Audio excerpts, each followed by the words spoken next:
በራሱ በክርስቶስ ስራ በበቂ ሁኔታ ተረጋግጧል። እግዚአብሔር እንደዚህ በሕፃንነታቸው የተጠመቁትን ብዙዎችን ቀድሷቸዋል፣ መንፈስ ቅዱስን ሰጥቷቸዋል ይላል። አሁን ይህንን እንዲህ ብሎ የሚናገረው ዶክተር ማርቲን ሉተር ነው፣ የፕሮቴስታንቲዝም አባት ማለት ነው። የሕፃናት ጥምቀት ስህተት ነው፣ ውሸት ነው ብሎ የተነሱትን ሰዎች ምን ብሎ ነው የገለጻቸው? ዲያብሎስ በልዩ ልዩ የእምነት ክፍሎች ዓለምን ግራ ለማጋባት የሚጠቀምበት ጥያቄ ነው። ይህ ጥያቄ ነው ያለው። የሕፃናት ጥምቀት ውሸት ነው የሚለው ጥያቄ፣ እንዲህ የሚነሳው ጥያቄ የዲያብሎስ ግራ ማጋቢያ ጥያቄ ነው ብሎት ነበር ያለፈው አባታቸው፣ የፕሮቴስታንቲዝም አባት ብሎ የሚጠራው ማርቲን ሉተር። ዘዊንግሊን ደግሞ ሰዱት። አሁን ዘዊንግሊ ጥምቀት አያድንም ብሎ የተነሳ የመጀመሪያው ሰው በዚህ በጣም በክፉ የተጠናወተው ሰው ብዬ የማስበው ሰው ነው ዘዊንግሊ። ከታላቅ ይቅርታ ጋር በመጽሐፍ ቅዱስ በአባቶች በሁሉም ዘንድ የታመነውን ጥምቀት ለድህነት መሆኑን የካደ ሰው ነው፣ የመጀመሪያው ሰው በፕሮቴስታንት ውስጥ እንኳን ማለት ነው ዘዊንግሊ። ግን ምንም እንኳን ጥምቀት ለድህነት መሆኑን ቢክድ እንኳን የሕፃናት ጥምቀት ላይ ሲጠይቁት ግን ከመጽሐፍ ቅዱሱ ጋርም ከታሪክ ጋርም ተስማምቶ አዎ ጥምቀት ለድህነት ባይሆንም ሕፃናት ግን መጠመቅ አለባቸው ነው የሚሉ ሕፃናት መጠመቅ። እንደውም የሕፃናት ጥምቀትን የሚቃወሙትን አናባፕቲስቶችን ካታ ባፕቲስት ይላቸው ነበረ። እነዚህ ጸረ ጥምቀት እያለ ይናገራቸው ነበር። እና ሰሌክትድ ወርክስ ኦፍ ዘዊንግሊ ላይ እንዲህ የሚል ቃል አለ። ግዝረት በጥንቶቹ መኖሩ ይላል። ግዝረት በጥንቶቹ ማለት በአይሁዳውያን ዘንድ ማለት ነው መኖሩ በእኛ ዘንድ ካለው ጥምቀት ጋር ተመሳሳይ ነው። ያኛው ያ ግዝረት ማለት ነው ለሕፃናት የተሰጠ እንደሆነ ሁሉ ጥምቀትም ለሕፃናት ሊፈጸም ይገባል ይላል። ይህ ዘዊንግሊ ነው። ጆን ካልቪንንም ውሰዱት። ጆን ካልቪን የካልቪኒስቶች አባት ማለት ነው። ጆን ካልቪን እርሱም ልክ እንደዚሁ የሕፃናት ጥምቀትን የሚቃወሙ ሰዎችን ይህ ጥያቄው ይህ ክርክሩ የሚነሳው ከመናፍስት እንደሆነ በማሳየት እንዲህ ይላል። ኢንስቲትዩትስ ኦፍ ክርስቲያን ሪሊጅን መጽሐፉ ላይ 4ኛው መጽሐፍ 16ኛው ምዕራፍ የመጀመሪያው ሴክሽን ላይ በዚህ ዘመን አንዳንድ ተቅበዝባዥ መናፍስት ይላል። አሁን ጆን ካልቪን ነው። በዚህ ዘመን አንዳንድ ተቅበዝባዥ መናፍስት በሕፃናት ጥምቀት ምክንያት ቤተክርስቲያንን ክፉኛ አውከዋልና መረበሻቸውንም አላቋረጡምና እንዲህ ያለውን እብደታቸውን ለመግታት እዚህ ጉዳይ ላይ አጋዥ ነገር ከመጨመር መቆጠብ አልችልም ይላል። እና ማን አለ? አንዳንድ ተቅበዝባዥ መናፍስት የሕፃናት ጥምቀትን የሚቃወሙ። አሁን እኛ ሀገር ጴንጤ በዝቶ ነው አጋጣሚ ከፕሮቴስታንቱም የፔንቴኮስታሉ እየበዛ ስለመጣ ዶሚኔት ነገር እያደረገ ስለሆነ በቃ የሕፃናት ጥምቀት የምርም በፕሮቴስታንት ውስጥ የሚካድ አስመስሎ አሳዩት እንጂ እነዚህ ሰዎች ምን እንዳሉትም አሁን ጆን ካልቪንም እንደተናገረው አንዳንድ ተቅበዝባዥ መናፍስት ነው የሚለው ፋናቲክ ስፒሪትስ አይነት ነገር በሕፃናት ጥምቀት ምክንያት ቤተክርስቲያንን ክፉኛ አውከዋል እና መረበሻቸውንም አላቋረጡምና እንዲህ ያለውን እብደታቸውን ይላል እንዲህ ያለውን እብደታቸውን ለመግታት እዚህ ጉዳይ ላይም አጋዥ ነገር ከመጨመር መቆጠብ አልችልም ይላል። አሁን እነዚህ ትልልቅ አሁን የጠቀስኳቸው ማርቲን ሉተር፣ ጆን ካልቪን፣ ዘዊንግሊ እነዚህ ትልልቅ የፕሮቴስታንቲዝም አባት የሚባሉ ናቸው። በዓለም አቀፍ ደረጃ የሚታወቁ ናቸው። የፕሮቴስታንቲዝም ሼፐር የሚባሉ ናቸው። ከነዚህ ከግለሰቦች ውጭ ግን በቤተ እምነት ደረጃ የወጡ የእምነት መግለጫዎች አሉ። የእምነት መግለጫ በቃ እምነታችን አቋማችን ይሄ ነው ተብሎ ይወጣ በጣም ትልልቅ በጣም የተከበሩ የእምነት መግለጫዎች ማለት ነው። ብዙዎቹ የሕፃናት ጥምቀትን የሚደግፉ ናቸው። ለምሳሌ የኦግስበርጉ የእምነት መግለጫ ላይ እንዲህ የሚል ቃል አለ። ጥምቀትን በተመለከተ የእግዚአብሔር ጸጋ በጥምቀት የሚሰጥ በመሆኑ ለድህነት አስፈላጊ ነው ካለ በኋላ ስለዚህ ሕፃናት መጠመቅ ይገባቸዋል ሲሉ ያስተምራሉ ማለት ያስቀምጣል። ሕፃናት በጥምቀት ለእግዚአብሔር በሚቀርቡበት ጊዜ የእግዚአብሔር ጸጋ ተካፋዮች ይሆናሉ። የሕፃናት ጥምቀት የማይቀበሉትንና ሕፃናት ያለ ጥምቀት ይድናሉ የሚሉትን ደግሞ ዳግም አጥማቂያንን ይቃወማሉ ይላል። አሁን ጴንጤዎችን ማለት ነው። በአሁንኛው ዘመን እኔው ካልን ጴንጤዎችን ይቃወማሉ ይላል። የኦግስበርጉ የእምነት መግለጫ እና ማን የሉትራን ነው። የኦግስበርጉ የእምነት መግለጫ የሉትራን ነው። የቴትራፖሊታን የእምነት መግለጫ፣ የመጀመሪያው የሄልቬቲክ ወይም የስዊዘርላንዱ ማለት ነው የእምነት መግለጫ፣ የቤልጂኩ የእምነት መግለጫ፣ የዌስት ሚኒስተር የእምነት መግለጫ፣ እነዚህ ሁሉ የእምነት መግለጫዎች ታላላቆቹ እንደዚህ ናቸው። ሁሉም የሕፃናት ጥምቀትን ይቀበላሉ። ስለዚህ አሁን ቅርብ ሰዓት ላይ እየገነነ የመጣ የሐሰት ትምህርት ነው የሕፃናት ጥምቀትን የመካድ ጉዳይ። ቅድም ግን ያው ማን ነው ልደት እንዳለው ነው። በቃ ጌታችን ለአዋቂዎች ብቻ ነው ወይ የመጣው ነው እንዴ? ለሕፃናት አልመጣም? ጌታ ኢየሱስ ለሕፃናትም የመጣው። እነዚህ ጴንጤዎች እኮ አሁን ሳያስቡት ይሄ በካልቪኒስቶቹ ዘንድ ያለው ኢየሱስ ለዓለም ሁሉ አልሞተም ለተወሰኑት ነው ለተመረጡት ነው የሞተው የሚባለው ትምህርት በእነሱ ውስጥም አለ። ክርስቶስ የሞተው ለአዋቂ ብቻ ነው ያስብላል እንዴ? ለሕፃናት ሞቶላቸዋል? አልሞተላቸውም። ታዲያ ሕፃናት እንዴት አድርገው ያንን የክርስቶስን የማዳን ስራ እንዴት ያገኙት? በተሰጠው በዚህ በቅዱስ ሚስጥር በኩል ካልሆነ በስተቀር በጥምቀቱ በኩል ካልሆነ በስተቀር በሚስጥራት በኩል ካልሆነ በስተቀር የአእምሮ ህሙማንንም እኮ ማንሳት እንችላለን። የአእምሮ ህሙማንስ እሺ፣ ለምሳሌ ማመን የማይችሉ ከሆነ እነሱ አይድኑም ማለት ነው። በቃ በእነዚህ ሰዎች አስተምህሩ ኖ፣ በምስጢራቱ በኩል እግዚአብሔር ጸጋውን ያካፍላል። ስለዚህም እግዚአብሔር ልጆች ያደርጋቸዋል ነው። ስለዛ ክርስቶስ የመጣው ለአዋቂዎች ብቻ ሳይሆን ለህፃናትም ነው። ቆየን ቃልዮት ያሰማልን።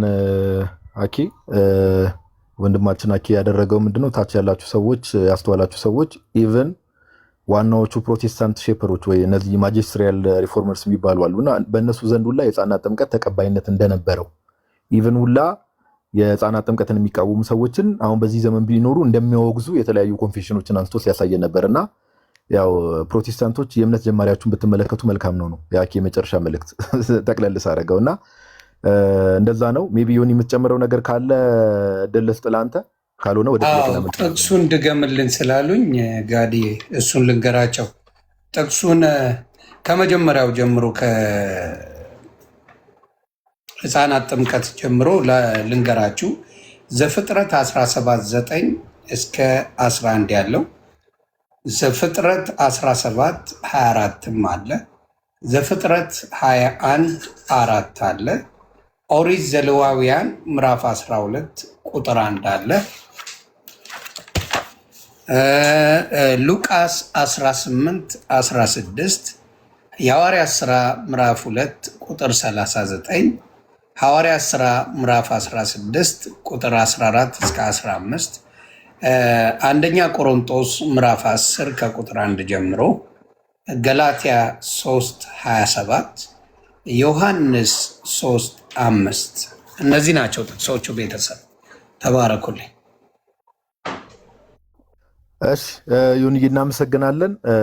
ዛሬ ያው በዋናነት የተነሱ ሀሳቦችን ጀስት ሪፍሬዝ ላድርግና ገስት ላይ ለተቀመጡ በተለይ ያው ዲያቆን መኳንንትና መምህር ኤፍሬምም ስላላወሩ ለእነሱ ጥያቄ ጠይቃቸውና እዛ ጥያቄ ላይ ሪፍሌክት አድርገው እነሱ ወደ ማጠቃለያው የምንሄድ ይሆናል ማለት ነው።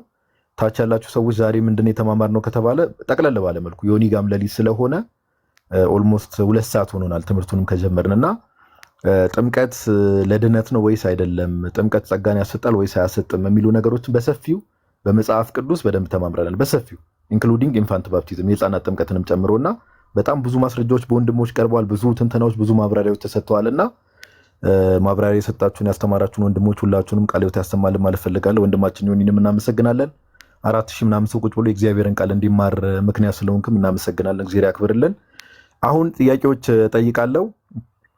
መጀመሪያ ዲያቆን መኳንንት አንድ ጥያቄ ልጠይቅና እዛ ጥያቄ ላይ ሪፍሌክት እንድታደርግ ፈልጋለሁ። ሁሌ የሚነሳ ጥያቄ አለና ብዙ ጊዜ ኦፍ ኮርስ መልስ ተሰጥቶበታል፣ ግን ሁሌም አዳዲስ ሰዎች ስለሚመጡ ኮመንት ላይም ፕሮቴስታንቶች ሲጽፉ ስላየው ነውና በቀኝ በኩል ያለው ወንበዴ እዚህ ሉቃስ ወንጌል ምዕራፍ 23 ላይ ያለው ማለት ነው ጌታችን ኢየሱስ እነሆ ዛሬ ከኔ ጋር በገነት ትኖራለህ ብሎ የነገረው በቀኝ በኩል ያለው ወንበዴ ሳይጠመቅ እንዴት ዳነ?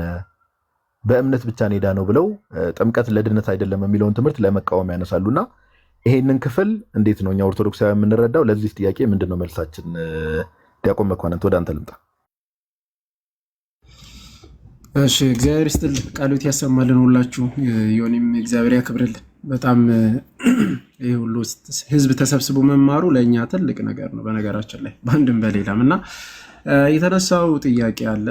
እውነት ለመናገር ያው ፕሮቴስታንቶች ማስረጃ እንግዲህ ብዙ አሳይቷል ብዬ ያስባለሁ። ወንድሞቼም በደንብ ነው ያሳዩት ምን ያህል እንደማያምኑት። ቅድም እውነት ለመናገር አኬ ሜንሽን አድርጎታል። በተለይ ህፃናት ጥምቀት ላይ የሚገርም የሆነ ቃል በቃል መሰረተ ክርስቶስን ያወግዛሉ። ቃል በቃል አናባፕቲስቶችን ሜንሽን አድርጎ ማለት ነው ሉተር ሜንሽን አድርጎ ያወግዛቸዋል። የህፃናት ጥምቀት የማይቀበሉትን እናወግዛቸዋለን ነው የሚለው ቃል በቃል። ይሄንን በግልጽ አውዝበርግ ኮንቬንሽን 9 ላይ በደንብ በግልጽ ነው ያስቀመጡት ማለት ነው። ዘይ ኮንደም ዘ አናባፕቲስት እና ብዙዎቹ አይቀበሉም። እና ይሄንን ለዚህ ደግሞ አሁን የተጠየቀው ጥያቄ አለ። ምንድነው? በቀኙ የተሰቀለ ሁሉ ጊዜ ጥያቄ ትቀርባለች። ወንዴ በቀኙ የተሰቀለ ተቀኙት፣ አረ ይሄንን ሰው አስቀምጡት እንላለን። እና ግን ምንድነው ፖይንቱ? መጀመሪያ ላይ አሁን በቀኙ የተሰቀለው በዚህ አይነት ሲቹዌሽን ውስጥ ከመጀመሪያው ይጠየቃል። ጥምቀት ወርደ ካልተጠመቅ ይባላል አይባልም። ከጀምሮ ማለት ስቃይ ላይ ያለው ለደቂቃዎችና ለመጨረሻ ሰዓት ላይ አንድ ሰው ሊሞት ላለን ሰው አይ ካልተጠመቀ ካልወረድክ አይባልም። አይባልም። እንደዚህ አይነት ቤተክርስቲያንም የላትም። እብር ራሱ አሁን ላይ አንድ ሰው ሚጥና ጣር ላይ ሆኖ ሊሞት ላለ ሰው ና ካልተጠመክ እናንተን አይባልም ማለት ነው። የመጀመሪያው።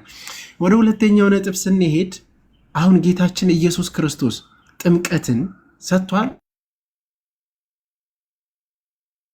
በቀላሉ ኮንተር ማድረግ ይቻላል። ጥምቀት መቼ ነው የተሰጠው? ሞቶ ከመነሳቱ በፊት የሆነ ይችን ያዝ ሞቶ ከመነሳቱ በፊት ነው ወይስ ደግሞ ሞቶ ከተነሳ በኋላ ነው ጥምቀትን ለድህነት አድርጎ ጌታ ኢየሱስ ክርስቶስ ይሰጠው? ዛስ ፖይንት። ይሄንን ጠይቋቸው። በነገራችን ላይ ጌታ ኢየሱስ ክርስቶስ ጥምቀትን የሰጠው የጥምቀት ትርጉም ተምሯቸዋል። ጥምቀት ማለት አንድ ሰው ከክርስቶስ ጋራ ሞቶ መነሳት ነው። ከክርስቶስ ጋር ምን ማድረግ ነው? ሞቶ መነሳት ነው። ከሱ ጋር ይሞታል፣ አዲስ ማንነት ይዞ ይወጣል። ክርስቶስ በዛን ታይም ላይ ጥምቀትን አልሰጠም። ሂዱ ወደ አሕዛብ ሂዱ፣ በአብ በወልድ በመንፈስ ቅዱስ አጥምቋቸው ብሎ አልሰጠም። በማቴዎስ ወንጌል ምዕራፍ 28 ቁጥር 19 ላይ የተጠቀሰው ማቴዎስ ወንጌል ምዕራፍ 28 ቁጥር 19 ላይ በመጨረሻው ምዕራፉ ላይ ጌታ ኢየሱስ ክርስቶስ ሊያርግ ሲል ነው ይህንን መልእክት የሰጠው ማለት ነው። ስለዚህ ያንን ሰው ማለትም ጌታ ኢየሱስ ክርስቶስ ከመስጠቱ በፊት ይህንን ጥምቀት ከመስጠቱ በፊት ሞቶ ከመነሳቱ በፊት ስለሆነ ይሄ ሰው አይጠየቅም ማለት ነው። አይጠየቅም። ካልተጠመቅ አይባል። ሌላ እስቲ ነጥብ በዚሁ ላይ ራሱ ላንሳና ያለ መንፈስ ቅዱስ መዳን ይቻላል ማለት ያለ መንፈስ ቅዱስ መዳን ይቻላል ይሆን? አንድ ሰው ካለ ጌታ ኢየሱስ ክርስቶስ መቼ ነው መንፈስ ቅዱስ እንኳን ለቤተ ክርስቲያን የላከው ብለን ብንጠይቅ ለቤተ ክርስቲያን መቼ አርጎ ካረገ በኋላ የቤተ ክርስቲያን ውልደት ነው የተደረገ። በዓለ ሃምሳ ላይ መንፈስ ቅዱስን ያን የላከው። ስለዚህ ይህ ሰው ቀኝ የተሰቀለው መንፈስ ቅዱስን አልተቀበለም፣ ለዚህ እንዴት ዳነ ልንል ነው? ያለ መንፈስ ቅዱስ ኖ። ኤክሴፕሽናል ዌዎች አሉ ማለት ነው። ኤክሴፕሽናል ብለን የምናስቀምጣቸው አሉ። አሁን ላይ ራሱ በቤተ ክርስቲያን ውስጥ ማለት ነው በእኛ አስተምህሮ ምንድን ነው ማንሳት ያለብን? ኤክሰፕሽናሎች ሊኖሩ ይችላሉ። አንድ ሰው አመነ፣ ለምሳሌ አመነ፣ ወዲያው ባመነ ቅጽበት ሜይ ቢ መስዋዕት ሊሆን ይችላል። በነገራችን ላይ የድሮ ነገስታት ምን ያደርጋሉ መሰለ? ለምሳሌ ቅዱስ ጊዮርጊስ በተሰየፈ ጊዜ፣ በጣም መከራ በተቀበለ ጊዜ፣ በጣም ቅዱሳን በሚቀበሉበት ሰዓት ላይ ሰዎቹ ያንን አይቶ ተአምራትን አይቶ ወዲያው ያምናሉ። ሲያምኑ እንዴት ነው የምታምኑት ብሎ ወዲያው ነው በሴፍ እንትን የሚያደርጓቸው መስዋዕት የሚያደርጋቸው፣ ከዛ ይገላቸዋል። እነዛ ሰዎች አሁን አልዳናችሁ ቤተክርስቲያን ትላለች አትልም። ሰማዕት ናቸው፣ ስለ ክርስቶስ የሞቱ ናቸው። አልተጠመቁም፣ ስለዚህ ጥምቀቱ ነው አትልም። ትምህርቱ እንደ ትምህርት አንድ ሰው ተጠምቆ መዳን አለበት፣ አምኖ ይጠመቃል፣ ይድናል። ይሄ ትምህርት ነው፣ አስተምህሮ ነው። ኤክሰፕሽናል ዌዮች እንደዚህ አይነት ነገር ቢመጡ ያድናል ብሎ እምነቱን እኮ ተቀብሎታል፣ አምኖታል። ግን ሁኔታዎችና ጊዜ ስለወሰነው እኛ እዚህ ጋር አንፈርድም። ጌታ ኢየሱስ ክርስቶስ ድህነትን ይሰጣቸዋል። ለምን? እምነታቸው በልባቸው ስላለ። በቀኝ በኩል የተሰቀለን በተደጋጋሚ እንደዚህ ስታነሱ እና ብዙ ጊዜ ማለት እንደዚህ በቃ ካሁን በኋላ አቁሙን። እንደዚህ አይጠየቅም። ያ የተሰቀለው በቀኙ የተሰቀለው በዛ አይነት ሲቹዌሽን ላይ ባለው ሰዓት ላይ፣ ሁለተኛው ደግሞ ጌታ ኢየሱስ ክርስቶስም ጥምቀትን ባልሰጠበት ሰዓት ላይ መንፈስ ቅዱስ ባልወረደበት ሰዓት ላይ አይጠየቅም ማለት ነው። እና ይቆየን። ቢ ቃልት መጠየቅ ትችላለህ። ዮኒ ቃልት ያሰማልን። ዮኒ እያልኩ ዲያቆን መኩ በጣም ጥሩ አድርገን ያብራራው። በአጭሩ ምንድን ነው ዲያቆን መኩ ያለን ለታች ያላችሁ ሰዎች ጥምቀት ማለት ቀደም ወንድሞች እንዳብራሩት ከክርስቶስ ኢየሱስ ሞትና ትንሣኤ ጋር መተባበር ነው። ስርዓቱ ራሱ ይሄ ስርዓት ራሱ ኢፌክቲቭ የሆነው ጌታችን ኢየሱስ ሞትን ድል አድርጎ ከተነሳ በኋላ ነው። ስለዚህ በቀኝ በኩል የተሰቀለ ወንበዴ ስለሱ ስናወራ ጥምቀት ስርዓቱ ራሱ በጊዜው አልተሰጠም። ከዛ ባለፈ ደግሞ ኤክሴፕሽናሊ እንደዚህ የሞት አፋፍ ላይ ያሉ ሰዎችን እንደው ከመስቀል ላይ ወርደ ከሆነ ነገር ውስጥ ወጥተህ ካልተጠመቅ አትልም ቤተክርስቲያን። ኦኬ ኤክሰፕሽናል ኬዞች አሉ። ከዚህ አንጻሩ ነገሩን የምንረዳው ለማለት ያክል ነው። መምህር ኤፍሬም መጨረሻ ላይ ባጠቃልሉ ይሻላል መሰለኝ። አባትም ስለሆኑ መጨረሻ ላይ ጠቅለል አድርጎ ሀሳቡን የሚሉትንም ነገር ብለው ቢያጠቃሉ መልካም ይመስለኛል። እሺ ዮሐዴ አለ አለው እሺ፣ አንድ ደግሞ ሌላ የሚነሳ ሀሳብ አንደኛ ቆሮንቶስ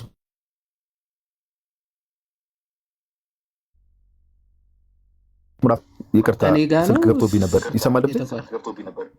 ይሰማል ተመልሰን መጥቻለሁ መሰለኝ።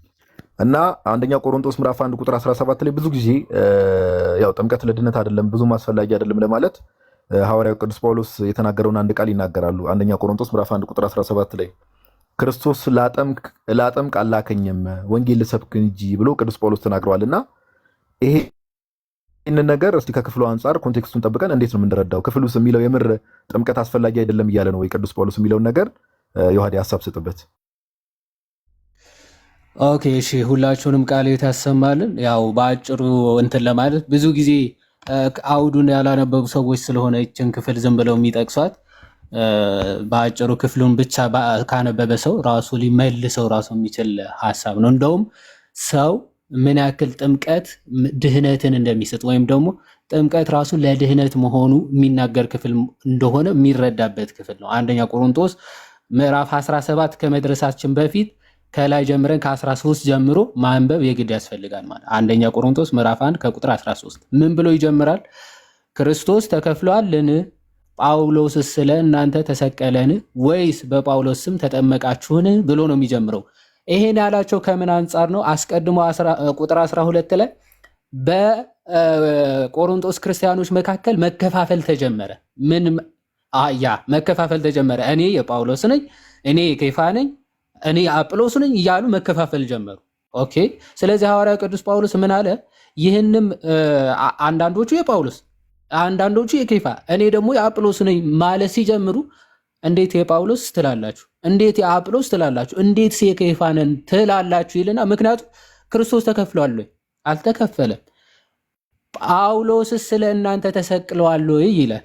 ኦኬ፣ የጳውሎስ ነኝ ስትሉ ጳውሎስ ስለ እናንተ ተሰቅሎላችኋል? አልተሰቀለም። ስለዚህ የጳውሎስ ልትሆኑ አትችሉም ነው የሐዋርያው ቅዱስ ጳውሎስ ሐሳብ አይደል? እንዴት የጳውሎስ ነኝ ትላላችሁ? የኬፋ ነኝ የሚሉት እንዴት የኬፋ ነኝ ትላላችሁ? ኬፋ ስለ እናንተ ተሰቅሏል? አልተሰቀለም ነው መልሱ። ጳውሎስስ ስለ እናንተ ተሰቅሏል? አልተሰቀለም። ከዛ ሐዋርያው ቅዱስ ጳውሎስ ቀጥሎ ምን ይላል? ወይስ በጳውሎስ ስም ተጠመቃችሁን ይላል።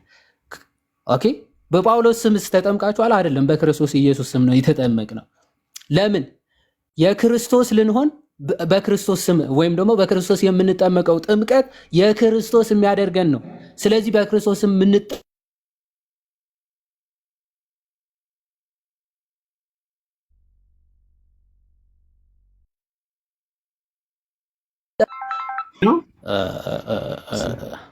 ሶሪ ተመልሻለሁ። ያ ኦኬ። ስለዚህ ሐዋርያ ቅዱስ ጳውሎስ ምን አለ? በእኔ ስም አልተጠመቃችሁም።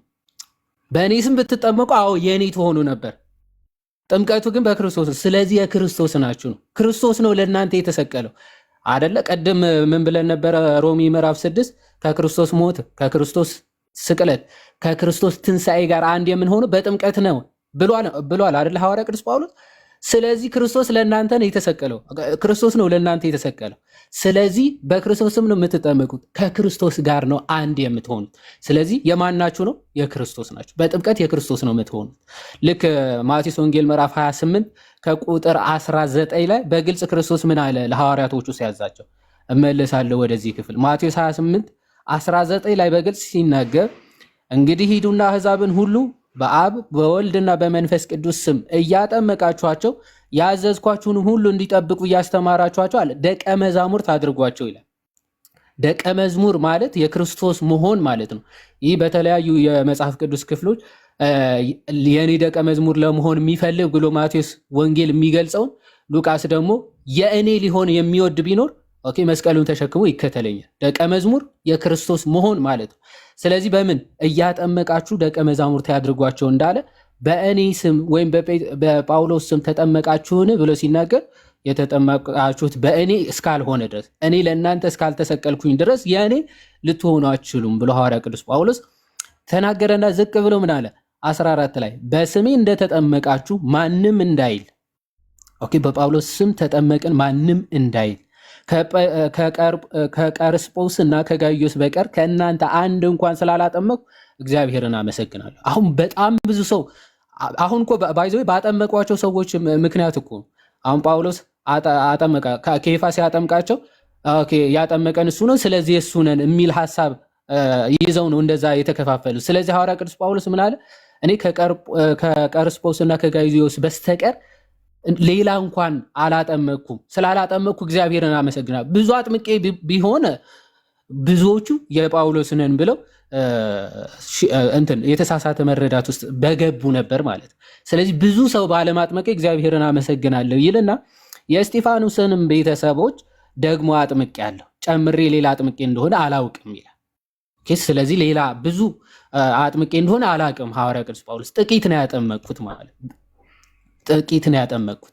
ስለዚህ ብዙ ባለማጥመቅ እግዚአብሔርን አመሰግናለሁ ካለ በኋላ ለማጥመቅ ክርስቶስ አላከኝምና ወንጌልን ልሰብክ እንጂ የክርስቶስ መስቀል ከንቱ እንዳይሆን በቃል ጥበብ አይደለም ብሎ ሐዋርያ ቅዱስ ጳውሎስ ይናገራል። ስለዚህ ይህችን ፓርት ነው የሚይዟል። ለማጥመቅ ክርስቶስ አላከኝምና ወንጌልን ልሰብክ እንጂ ብሎ ሲናገር፣ ስለዚህ አይ ጥምቀት ባያስፈልግ ነው፣ ጥምቀት መሰረታዊ ባይሆን ነው። ሐዋርያ ቅዱስ ጳውሎስ እኮ ከላይ የክርስቶስ ናችሁ፣ በክርስቶስ ስም ነው የተጠመቃችሁት፣ በእኔ ስም አይደለም፣ ከክርስቶስ ጋር አንድ ለመሆን ነው የተጠመቃችሁት ብሎ ከተናገረ በኋላ ብዙዎች አለማጥመቄ ኦኬ ምን አድርጎኝ እግዚአብሔርን አመሰግናለሁ። ምክንያቱም ብዙዎቹ እኔ አጥምቄያቸው ቢሆን የጳውሎስ ነን እያሉ በተናገሩ ነበር። ብዙ ባለማጥመቄ ግን እግዚአብሔርን አመሰግናለሁ። የእኔ ዋና ዓላማ ወይም ደግሞ የተላኩበት ዋና ዓላማ ምንድን ነው?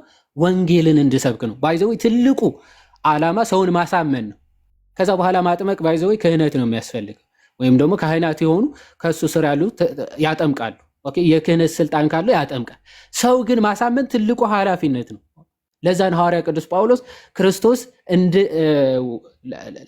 ላጠምቅ አላከኝም ወንጌልን ልሰብክ ሲል ለማሳመን ያለውን ኃላፊነት ታላቁን ኃላፊነት እኔ አገለግላለሁ። ካሳመነ በኋላ ሐዋርያ ቅዱስ ጳውሎስ እንዲያጠምቁ ለካህናት ሰጥቶ ነበር የሚሄደው።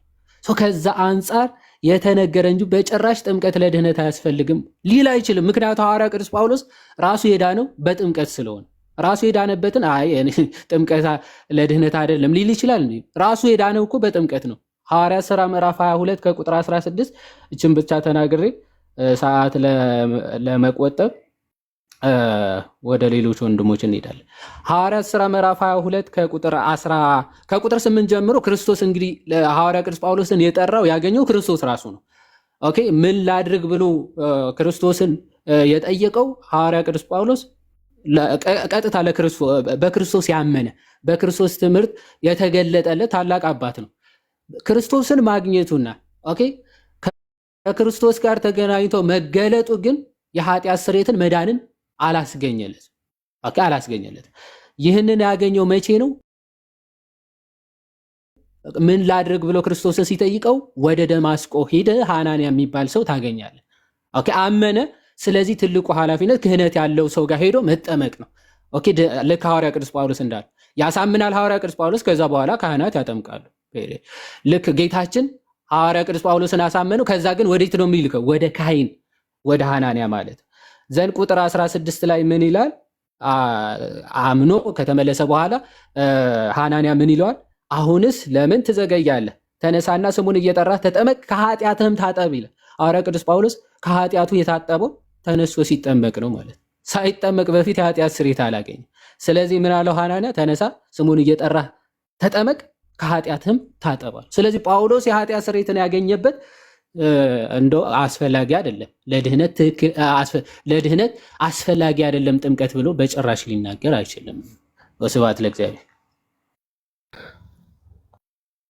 ዜሪያ ክብርልን ዮሐዴ ቃሌው ያሰማልን። ብሮስኪ በጣም ጥሩ አድርገን የመለስከው ሀሳቡ ግልጽ ነው። እዛ ክፍል ላይ ከአገልግሎት አንጻር ስለሆነ ነው። ዮኒ የምትለው ነገር ካለ ወደ አንተ ልምጣና አንተ ከተናገርክ በኋላ መምህር ኤፍሬም የተነሱ ሀሳቦችን አንስተው አጠር አድርገው ያርጉት። ምክንያቱም ሰዓት አንፈጅም ብለኝ አልፏል ራሱ እንዳልኩ በተቻለ መጠን ብዙ ነገር እንደውም ብዙ ቶፒኮችን ያው ቅድም እንዳልኩም በጣም ብዙ ቶፒኮችን እንደውም ቀናንሼ ነው እዚህ ላይ ራሱ የደረስ ነውና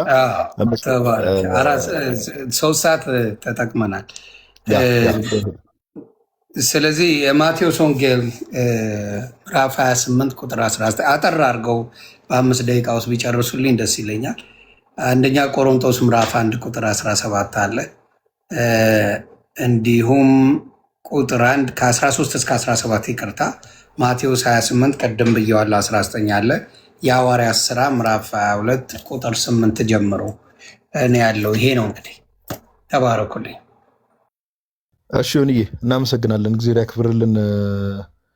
እሺ መምህር ኤፍሬም ካሉ ያው ዮኒ ጋም ስለመሸ በቃ የመጨረሻውን ሀሳብ አሁን 11 ሰዓት 5 ደቂቃ ይወሰዱና በቃ እናጠቃለው ላይቭን። ዮኒም ስለደከመው ሰሞኑንም ተከታታይ ማታ ማታ እየገባ ስለሆነ ያጠቃሉልን አባታችን። እሺ በጣም ግሩም ወንድሞች፣ ቃለ ሕይወት ያሰማልን። ወንድም ዮኒ ቁጭ ብለህ ስለምትማር እናመሰግናለን። የቀጣይ ቀን ሰው ይበለን። በጣም ጥሩ ትምህርት ነበረ። መልካም ጊዜ።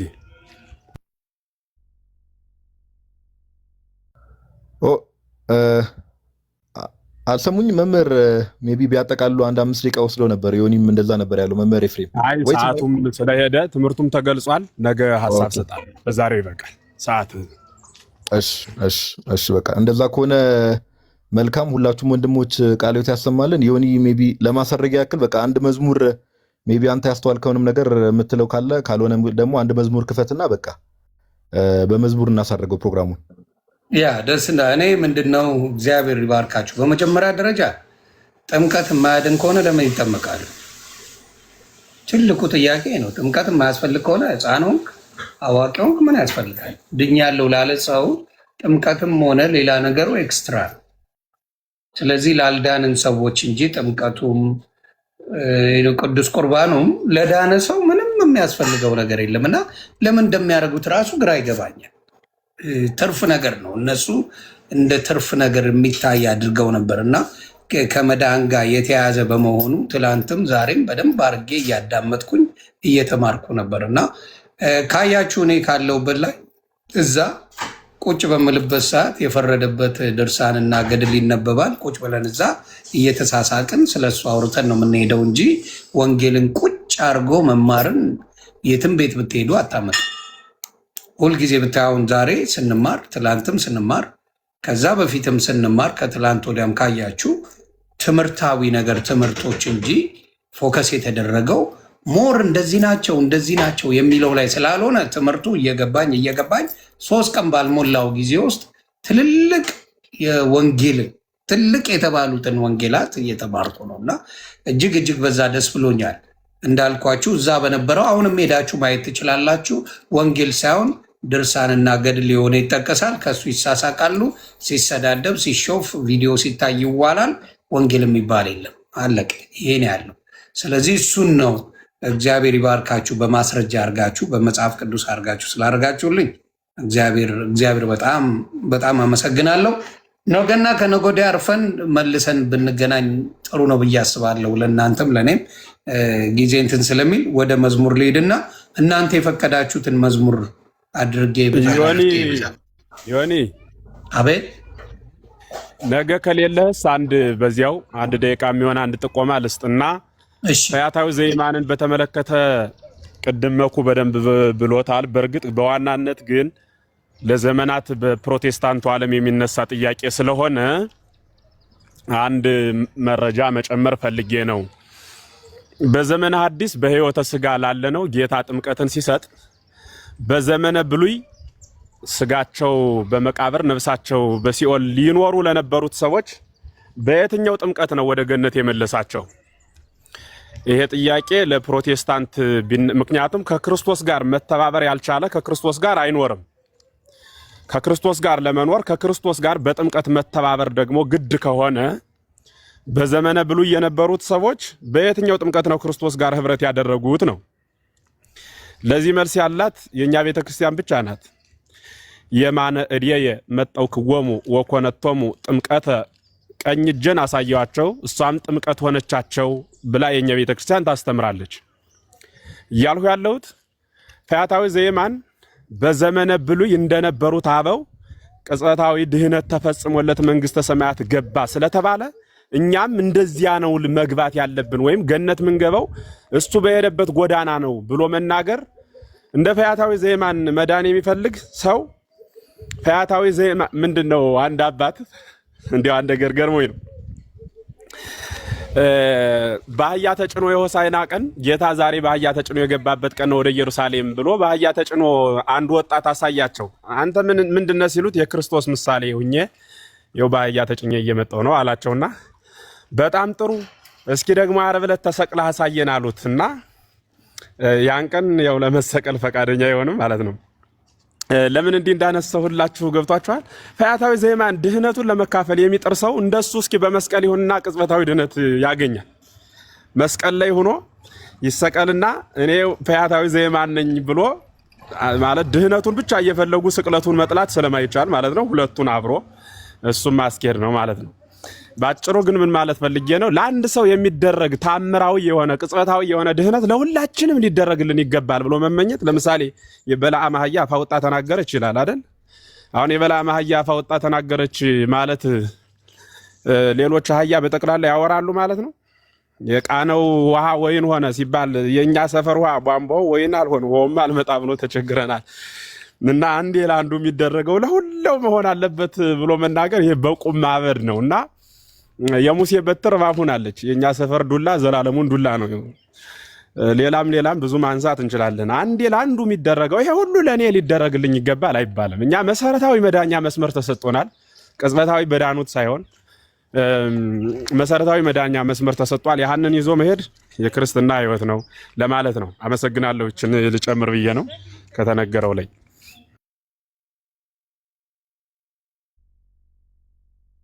እግዚአብሔር ያክብርልን መምህር ኤፍሬም፣ እናመሰግናለን አባታችን።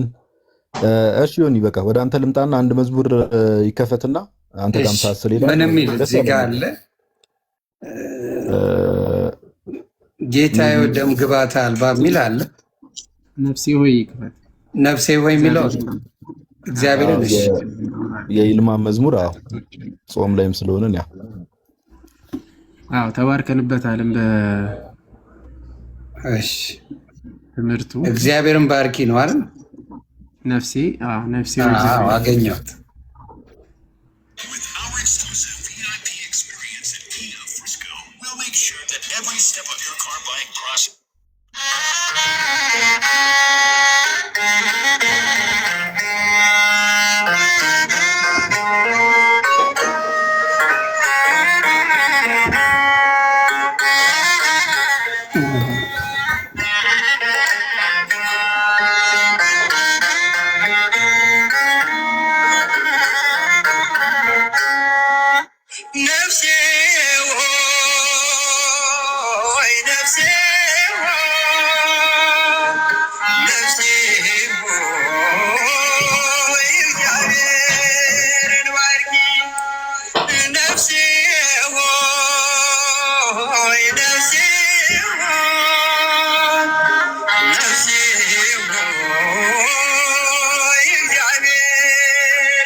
ጨርሷል። እንግዲህ ተባረኩልኝ። ዮኒዬ እናመሰግናለን። አንድ መልእክት ለማስተላለፍ ያክል ትናንት ወንድማችን እፎይ አይ ቲንክ ይመስለኛል በሪፖርት አካውንቱን አዘግተውበት ነበር ያው ሙስሊሞች እና ሁላችሁም እዚህ ያላችሁ 3000 ምናምን ሰዎች የወንድማችን የእፎይን አካውንት ኮፒ ሊንክ አድርጉለት ሁላችሁም በተቻላችሁ መጠን ይሄን መልእክት ለማስተላለፍ ነው። እናመሰግናለን። እግዚአብሔር ያክብርልን። ዮኒ ጉድ ናይት፣ መልካም ምሽት ይሁን። እሺ ሰላማችሁ ብዝት ይበልልኝ።